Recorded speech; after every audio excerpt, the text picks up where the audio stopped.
नची के ठोकल ह टोली के लड़की लोकल हिरा नची के ठोकल टोली के लड़की लोकल ह पसवा नची के ठोकल ह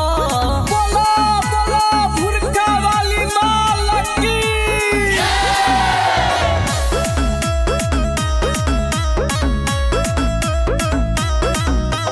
पेन्हल बाड़ी भुरका बाकी दे है कर झलकता पहिले रहे टाइट कैसे ढोढ़ी कर फलकता पेन्हल बाड़ी भुरका बाकी दे है कर झलकता पहिले रहे टाइट कैसे ढोढ़ी कर फलकता नया बात खेत बाकी धान में रोपल ह मियन टोली के लड़की लोकल ह बबुआ नची के ठोकल ह टोली के लड़की लोकल बबुआ नची के ठोकल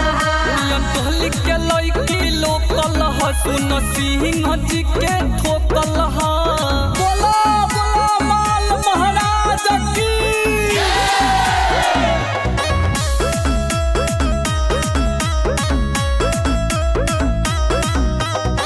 बदले घमंड छोड़ी अपन सुन धन पर सब जात के बसल बाड़ी गोडक छौड़ी मन पर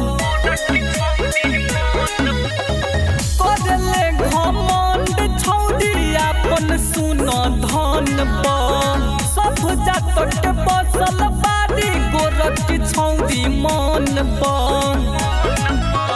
गाबे रोहन रानी दीपकवे के सोचल ह मियन टोली के लड़की लोकल ह चमरा नची के ठोकल ह टोली के लड़की लोकल जमरा नची के ठोकल